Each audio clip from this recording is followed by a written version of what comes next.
Randomly with Ronnie Jr.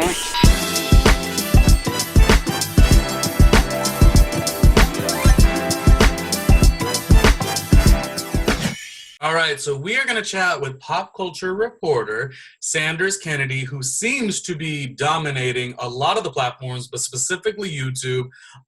Sanders, how are you, first of all? It looks like you're in your study, which is fantastic, and I love the ravishing blue. Tell me about your channel, and how did you define it as such? Like which topics to cover, et cetera, et cetera. Well, first, thanks for having me on your channel. I'm trying. Yeah, I love being here. I'm so happy that this is happening. I remember you talking about it. I'm like, yes, it's here. It's happening. I'm so honored to be with you. You're the professional here. I'm just a hot mess. But for my channel and how I started it, it's like a very long story, so I'll try to make it short, or you'll probably have answers to all the other questions. I just thought that I loved doing what I did back in 2011, which was pop culture news through a website called Dose Lives that I used to work for, and I used to write about pop culture, and I used to go to red carpets, and I used to review music and stuff, and I thought, why can't I just do this on camera? And I was kind of afraid to do it, so I was basically talking about makeup and stuff like that, knowing that at that point, not a lot of guys were talking about makeup. And then I started to have real conversations with my watchers, which were like 100 at the time. But I'm like, look, you got to make it work. Like, it doesn't matter how many people are watching you. It matters about the message that you have. And I just giving like side conversations about pop culture, and everyone was like, I want to hear more about that. I'm like, whoa, this is the root of what I wanted to do. Let me just do it. And then I did it, and I made sure to be myself and not try to like make myself look a certain way. And then it just took off over the next few years. Was it challenging at first, because you came from more of a writing situation, you said, was it challenging to define what topics you were going to cover? I know you said makeup a second ago. Was there an original other game plan, or did you just fell into it kind of, or? I kind of felt like it was easier because I felt when I was writing, it had to be like professionally done, and you have to have a doctorate in journalism. It's like, no, I'm just going to be me and talk like I usually talk, and I want people to feel like we're sitting at a kitchen table and we're having a conversation. And I think that's what people like. I don't think that people who watch YouTube for pop culture or whatever kind of news they're looking for is a preachy person. They want someone that they can relate to and just like have a good communication and laugh and have fun instead of be all serious. And that was like what I really, really wanted to do through my writing, but I was just too afraid to do that because I thought I would be seen as like unprofessional. So being that it was my channel, I was the boss, I'm in control of everything, I felt a little bit more free, and I felt really, really good to see how I can grow as a person, because I was doing things and saying things I never thought I would say and do on camera. And it just evolved over time, and I was just like, whoa, okay, this is a new evolved person. So I'm growing, the channel is growing. It was insane. I think you touch on something that's so exciting, and for me, obviously, I could chat with you for years and years about all pop culture stuff, but today I felt like I wanted to use this particular aspect of my channel to do like, the who, what, where, and why, you know what I mean? Very true Hollywood story meets behind the music. Because a lot of times people just see the people that are popping online, and I'll give you that credibility, like you are popping online at the moment, and they just don't know anything about how that began. What interests me about what you said a second ago was, because I relate, as soon as you said it, you said, I wrote, but sometimes when you write, you don't get to evoke certain emotions. I'm not sure if those were your exact words. And I've always felt that, because I don't mind writing also. 152 years ago, I wrote for Holly Scoop when Holly Scoop was barely starting, Diana McPapian, Diana Madison. And I always enjoyed it. Let me tell you, I did. But to your comment a second ago, there's something so freaking intriguing about having more of a connection by being able to just speak in a certain narrative, not even narrative, but a certain tone, and we know that is infectious to an audience, because Wendy Williams is one of the best at it. Whether she says crazy things, that's a different story, but she has a way of drawing you in. I always credit Wendy because she'll give you this crazy point of view, and introduce a topic, and she'll lean right into the camera, and she'll put her hand up or something, and she'll be like, and I'm going to tell you why.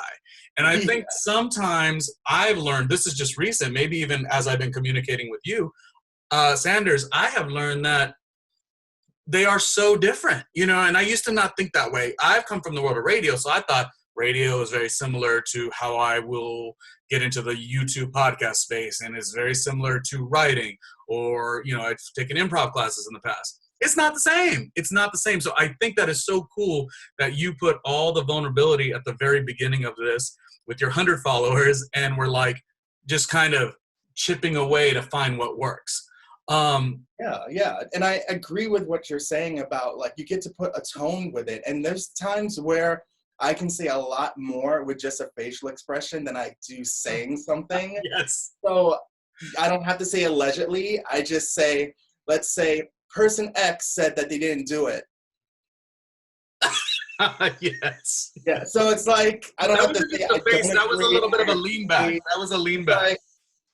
Okay. Yeah. So you just go with that, and a lot of people can read between the lines when it comes to video, but when they're reading it on paper, it's hard to read between the lines, and they don't get your punchlines, and they don't get your jokes sometimes because they're so involved looking for the message in the writing, then they're overlooking a few things. So you can really point out what you want your audience to focus on the most. So I think that's what, like, really counts for me. There's an authentic nature in it, because yes, while you could clip things out and sometimes it's out of context, it's a lot harder to do that. Most of the time, if you let the conversation breathe, you can get the context. Whereas with the writing, it becomes a headline situation, and you're like, I wasn't even meaning that exactly. Can you tell me about some of your early days and attacking this particular newfound, let's call it, well, success, of course, but this new way to communicate, and you're loving it.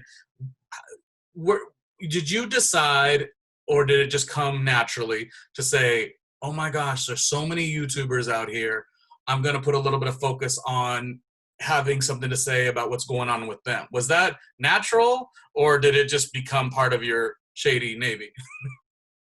Well, what happened was that I noticed that a lot of people had their channels talking about real A-list celebrities, and no one was talking about YouTubers and influencers at the time, especially the beauty community, who was really having a come up in the YouTube world. And I thought, you know what, they're making celebrity money, they're living in celebrity houses, they're doing first class trips like celebrities, so let's talk about them like they're celebrities, because they are scandalous if you really look at their social media. So being like one of the first to get on camera and really point out what's going on in the makeup community, what's going on behind the scenes with the makeup business and these influencers, and what's right, what's wrong, what's the scandal. I felt like, okay, I found my lane. I'm like trying to move things out the way because no one's really doing it. And a lot of people didn't like me doing that because they felt like, oh, I'm not a celebrity, but come to my meet and greet that I'm charging $200 for, but you're not a celebrity though. And there was a void. There was a void. What years were those? Because I remember specifically where, I don't know who I'm speaking about specifically, but there was a judgment. There was like, yeah, they're YouTube stars, they're making money, et cetera, et cetera. But no one really took them seriously outside of the fact that they were doing really well. What year was this that you said, no, I consider them a celebrity? Because they were celebrities. You were very early in this. Yeah, definitely 2013. I think 2013, 2014 is when things started to shift in the beauty community on YouTube, and it just became, they're less of a person who gets on camera and talks. They're like, they're making big money. Like, they're doing these collaborations with these makeup businesses, charging thousands of dollars, and you're not a normal human being doing that. There's like people who do collaborations. They make a few $100s here or there on a collab, but you're putting your face on a product. Your name is on a product run by $1 million company. That's something. That's not a little thing on a side. So it's like, wake up, know your status. And you probably do know your status, but you want to play, I'm just a person from here. But it's like, no, you can be that person from there, but you're messy too. And we're going to talk about it. They call Shady Navy is what's sort of been embodied by you. I don't know who named that, but you said a second ago that people weren't really into your journalistic integrity to kind of to create step into this void. What reactions were you getting at the very beginning? Because it worked, but at the very beginning it didn't, right? Or no, everyone hated me. Every influencer hated me. Every channel that is now doing like drama channels or journalism channels, commentary channels, whatever you want to call them, is now doing what they dragged me for doing. Oh wow. And it's like funny to see, but I'm happy that they're doing it because they're getting their personalities out there. But it's crazy how over time you get dragged and it's like, oh, I'm gonna do what you did though, but I made you feel really bad about yourself. But I didn't really care because I remembered that before I even jumped on camera, I was doing interviews with Meryl Streep and Taylor Swift and Denzel Washington and Kerry Washington and all these people on red carpets for their movie premieres for the website that I was working for. So when people would be like, you're not a journalist, it's like, okay, I didn't graduate from college with a degree, but a lot of people who graduate from college with a degree and worked in the business for 2 or 3 years still can't get on a red carpet to save their life.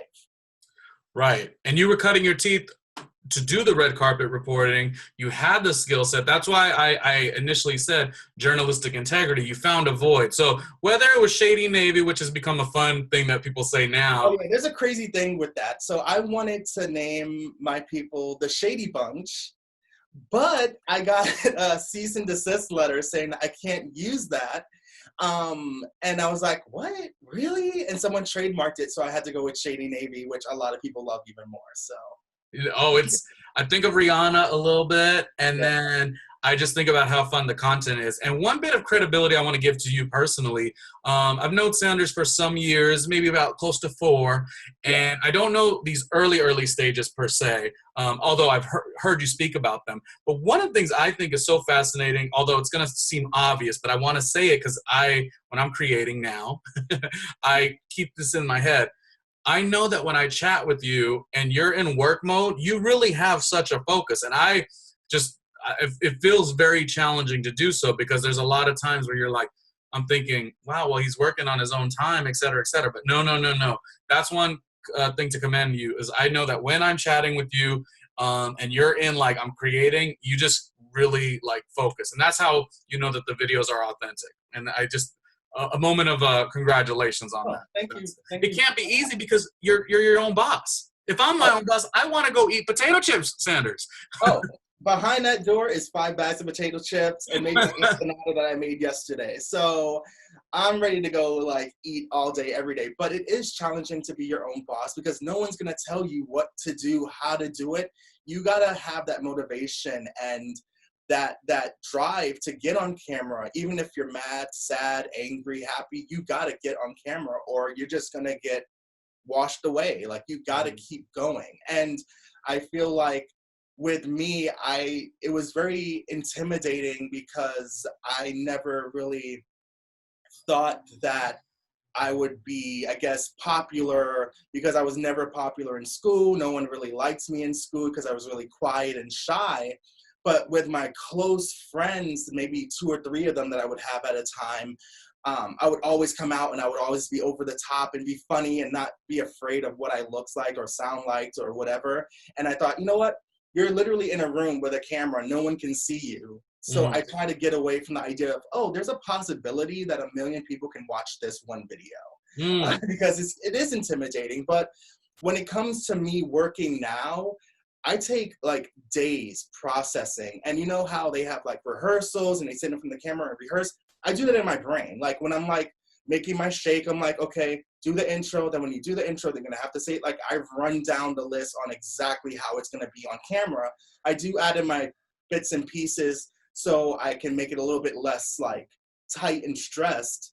But I definitely need to know the rundown on how it's going now compared to rambling for like 45 minutes about something that doesn't even matter before I even get to the topic. Because what I learned is timing. A lot of people, as of right now, have time, which is to my benefit, but it's not in a great way. As you know, stuff is happening. But at a good moment, you got a good 5 minutes to relay a message to them. So you got to really get to the point and make it colorful at the same time, which is hard to find a balance sometimes. I think you found that balance, and like I said, you've cut your teeth by talking about these red carpet moments when you were on the journalistic side. Meryl Streep, I mean, who's going to knock you with that? Like that's as good as it gets. So you do have the credibility, you have the backing. Again, you cut your teeth. My question to you is: you successfully moved into this world in 2013, as you were telling me, and you are now engulfed in the beauty influencers of the world. Can I ask you a question? We'll spend time doing Shady Navy next time I chat with you, but who is doing it correctly? Because I ask that because of a reason. Who in the influencer beauty world is doing it right?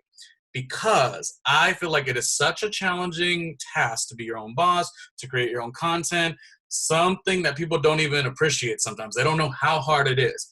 Who is not lost in the sauce? Who has a good head on their shoulders? And who is, if I was a new YouTube viewer and I wanted to see an influencer who's just doing such a great job holding themselves with high esteem, who would that be, Sanders? I would say the smaller creators, because they're Okay. authentic and they're the real ones, and they're not phased by a check or by a friendship that might affect your subscriber count, and they don't have fake friendships. And I feel like the smaller influencers, and I think I talked about this in several videos, are coming up with these new ideas and coming up with the whole new look on makeup. And these bigger influencers who got all the stardom and the shine are taking their ideas. And it's like, pay attention to the smaller people. Those are the people who are doing the most, doing it because they love it. When I started out on YouTube, I wasn't making money. I was making sure to get home. I remember I was in the city and it was maybe 11 o'clock at night, and then something happened. I'm like, I need to get home and record it. So I'm recording at 12 o'clock in the morning, edit, put it out by 8 in the morning, and I didn't make no money. I was just having fun with it. And he went on a booty. He went to a booty call at 3 in the morning. I mean, this is Sanders Kennedy, ladies and gentlemen. Shady Navy. That is very shady. You are a member right now, but I can revoke your membership. Okay. No, I'm joking.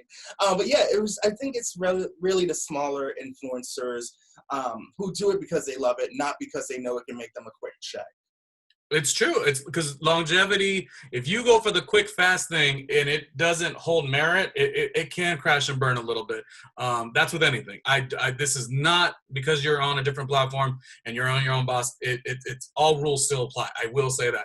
I want to ask you a couple more questions. I don't want to waste too much of your time. We will do another in-depth pop culture conversation down the line. But I want to ask you, okay, as far as location, this is kind of a two-parter. What makes New York, your place of growing up, so special? Does it add any value into your creative process? Because we know New Yorkers are resilient. I've lived in New York off and on about 6 years, Harlem and Bushwick, but I'm a Southern California kid myself. So my two-part question is, what makes New York so influential? Does it also help to your creative process? That's one. And B, it seems like influencers come from all across everywhere, but a lot of them land in LA. Was there a part of you that wanted to land in LA, or do you feel like that could be a distraction? What is your thought on creating in New York, creating in LA, or does it even matter? Well, first, I love being a Brooklyn-born boy and growing up in the concrete jungle, because I seen and almost done it all. And I am not really surprised or affected by anything that someone might be surprised and affected by if they lived in one of the flyover states or in LA. And everyone says this, but I think New York is the most real place because we don't have time. Look, the trains are delayed, the buses are down, the elevator doesn't work. So we're gonna tell you how it is because we don't got time to waste. We need to get places. So if you're in our way, we're gonna tell you to move in the right, and like, we can't sugarcoat it. Like, can you please move? Like, excuse me, thank you. Like, we're not rude, we're direct. And I feel like I actually moved to LA, as you know. We both worked at Afterbuzz, and I loved working at Afterbuzz. I wish that I was still in LA just for Afterbuzz. But as for living there and not working, it wasn't really working for me. Because a lot of people I notice in LA are very like, if I'm not working, then I'm at home relaxing. And that's how I am. But I do love to walk the streets and see life. And I didn't really see that kind of life because I guess people were like up in their mansions having their house parties compared to having a block party that you can always catch in New York City. Right. So that's how it's different. And not to say, and a lot of people say, well, people in LA are so fake. And it's like, I don't think they're fake. I think they're caught up in the stigma of who you need to be in LA, because there were many times where I would go to a bar and before they even asked me like, how am I doing? They would say, oh, hey, what's your name? And I say what my name is. And what do you do? Oh, this is what I do. It's like, how many subscribers do you have? How much money do you have? Do you live in the hills? And it's like, right, all right. I need to bring New York to LA really quickly because that's not your all right? First off, you're asking me that question with that hairline? I don't think so. So, like, don't try me. So, and it was just, yeah, it was just like a mess. But I definitely met a lot of people like you and a lot of people that was just down to earth and wasn't caught up in the world of Hollywood. And I think you just got to weed out the people who know who they are and not afraid to show who they are, because there's many people in LA who are like that. And just remember where you came from. That's the one thing. Never go somewhere and become new. Like, you can evolve, but don't forget where you came from. That's the number one thing. Yeah, I mean, I never necessarily know what's the best move, and I guess you could create anywhere because this is, as you said earlier, it's your own business, it's your own, you know, topics that you want to discuss. You're building your entire livelihood. It's fantastic. And I've lived mostly in Southern California, again, a lot of New York, Vegas, and Arizona as well. And, you know, I'm always trying to figure out what is the right fit, but there is something special about New York for sure. I'm not knocking LA, but I like it when you could have the best of both worlds. So growing up in SoCal, I can plug into like a family concept and friend concept that I have, and then also the industry. But the reason I bring that up though, Sanders, is because people, it's so easy to get lost in it because you think like, oh, I just got to like link with this type of crowd. And then it's like one person is outdoing the next and outdoing the next. And one person's asking about your validity with your success. It becomes like, can I know about your t-shirt? Like, I just want to talk to you. And that gets lost sometimes. But that could be anywhere though, honestly. Yeah, and with LA, I feel like there's a very thin line between networking and riding someone's coattails.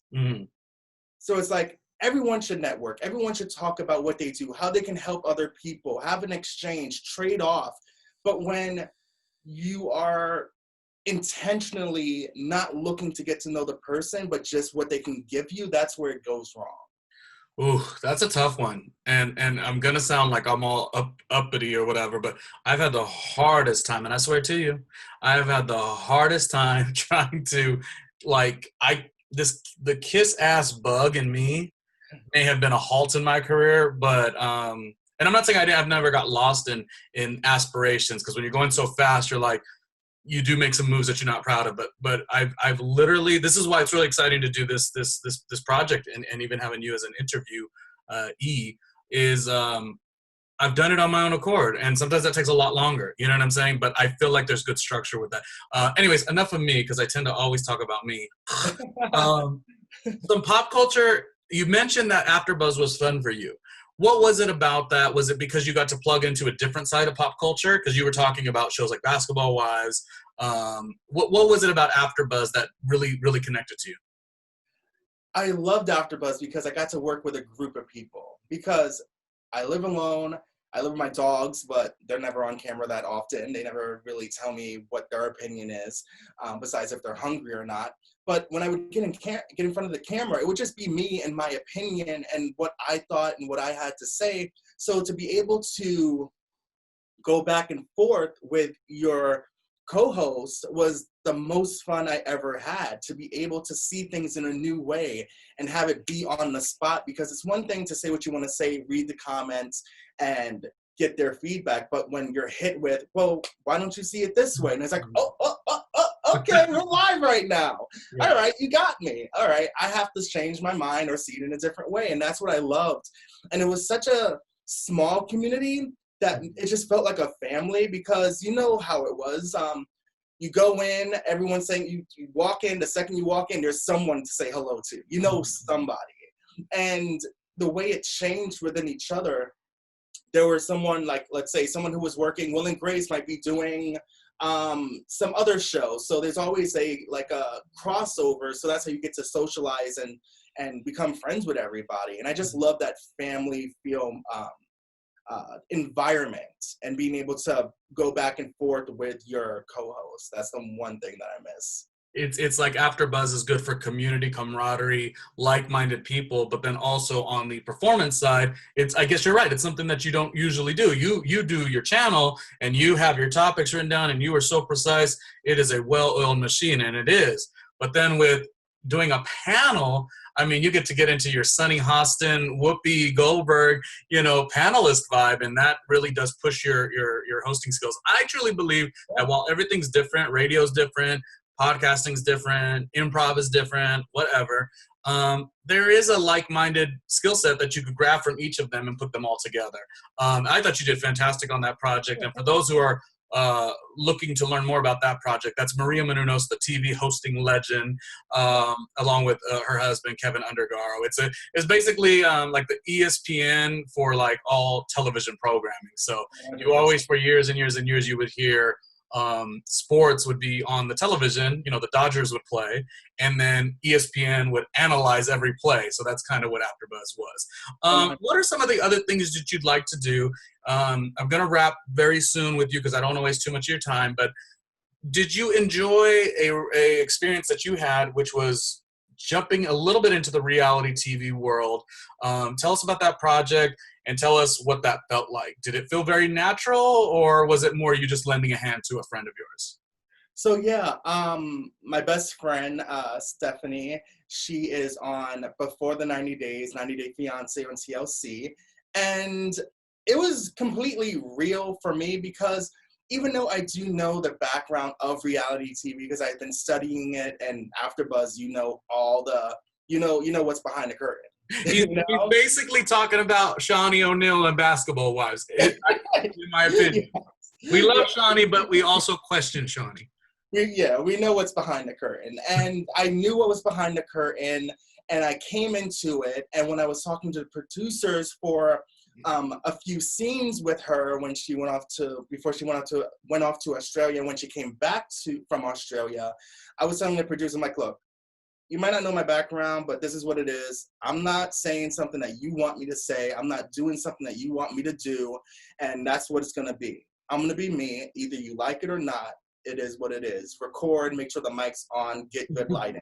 Mm-hmm. And they loved it. And that's how it was. It was 100% authentic. And my friend, Steph, she's exactly the same way. She's 100% her. Even if she looks like a crazy clown on TV, she doesn't care. That's who she is. She's not a crazy clown, but I think she's just like me because it's insane. But I just love how TLC and the producers of 90 Day Fiance worked and how they were invested. At least when I was on filming in location with them, and it was just like a family. Like I was like, oh wow, like you are really welcoming. Like it just was a great experience. Well, that, and I thought what was really cool about it, and forgive me if I'm wrong because I don't watch a lot of that series.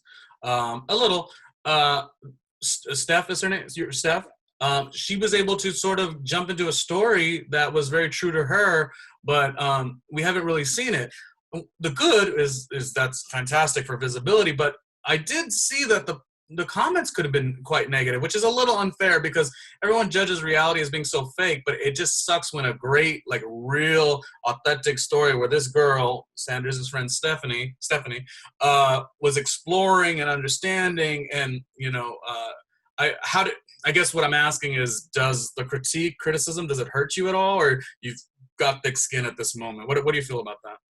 Not at all, because I feel like when it comes to reality TV, either they're going to love you or they're going to hate you. What you don't want is them not to know who you are or even care or fast forward through your parts.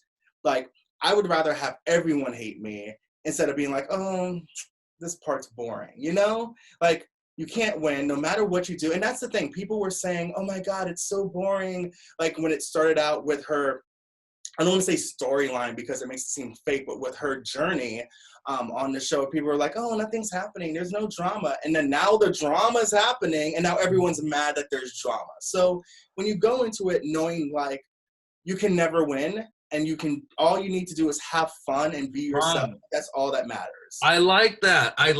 Yeah. And that should not just be reality. That should be creating your podcast, creating your YouTube, becoming a real estate tycoon. I do think losing sense of fun is really bad. So I like that you mentioned that.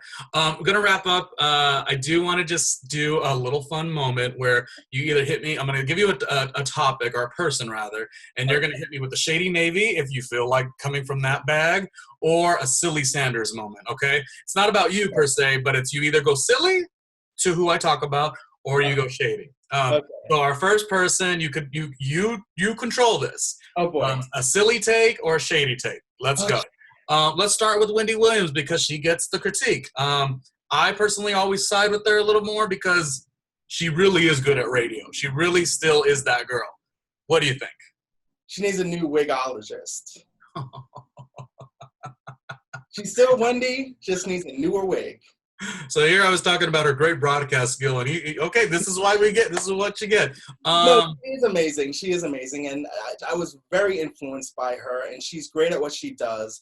And take it or leave it, she has to say what she has to say, and that's how I am too. But just to be funny, it's like your old wigologist was way better.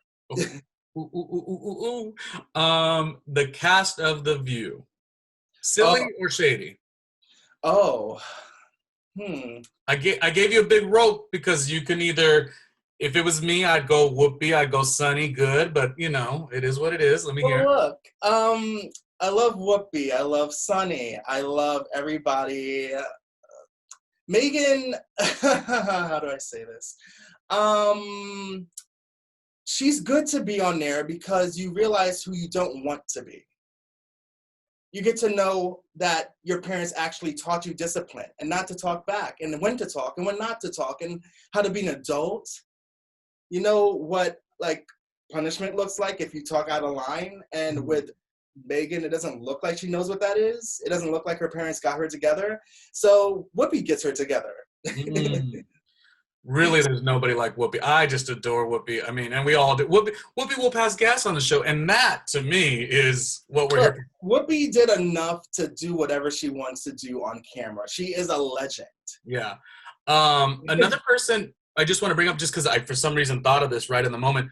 What was your take on just like Rosie O'Donnell? Because I feel like sometimes she slept on the fact that like she had a fantastic, brilliant talk show that she left, by the way. And she doesn't get her roses all the time. Silly or shady with Rosie O'Donnell? I feel like it's a little bit of both. I feel a little bit bad for Rosie O'Donnell because she was such a strong force on the show, but she had her weak moments and she let her insecurities and I feel like the other cast members at that time, Barbara Walters and Elizabeth Hasselbeck, knew her weak parts and really poked at it to the point where she just kind of gave up and was just like, it's not worth my time or mental health. Even though she's politically active and I appreciate her viewpoints on Twitter, I just really do go back to her talk show on her own. Even though it was a lighter, maybe an easier, not as heavy of a load to do like a fun, kooky talk show, but I just really liked what it stood for. She really is special. I would hope that her legacy continues to be pretty positive. 100%. YouTube lives on forever. I stay watching those interviews, especially the ones with Mariah Carey. Oh, yes. Shady, silly. Okay, we're going to wrap soon, but Ellen?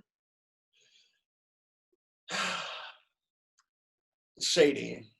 She's okay. Shady McShaderson. Not just for the fact that allegedly she's cutting and reducing 60% of her staff's paycheck that's being reported. It just seems like she has a problem with people. She has a problem with Kathy Griffin. She had a problem with Nikki Tutorials. She has a problem. It seems like she gets intimidated really quickly, but yet she is still silly if you ignore all the issues that she has with people. I still watch her HBO comedy specials that she did back in the day, but I do feel like she's a little bit shady. Yeah, and this is that same concept I said about like the influencers and YouTubers or whatever. It's like, could she be lost in the sauce? You know, just because I loved the old stand-up. You know, I loved when she was talking about the news and the scroll, and I loved the way she talked about you sound more like an operator than the actual operator. She really is funny. This might just be the time for her to pass that torch to Kelly Clarkson. Yeah, because the biggest comedy show on Netflix wasn't really that funny, but that's either near here or there. But Yeah, it does have a great catalog, though. So my last one, I demand, and I do this for everybody, whether they like her or not, I demand that you don't go Shady, and I know you won't because you have her book. One comment, a positive, uplifting comment about my queen, J-Lo. Go. Oh, one, we need to shower her with comments, like positive comments, and praise her feat for those dancing skills and the performance. She is the queen of performing and talent. Like, is it still like no one ever had the #1 movie, the #1 album? What was it? Like, come on. And she invented Google Images with the Versace dress, which she doubled down, some 20 years ago and redid it? I mean. Give me a break, because it's like she keeps looking better and better and better over the years. It's like, how do you get younger and better? I'm getting older and bigger. This does not make sense. But right. Yeah, she is everything to me. I think I'm a bigger fan than you are. Shush.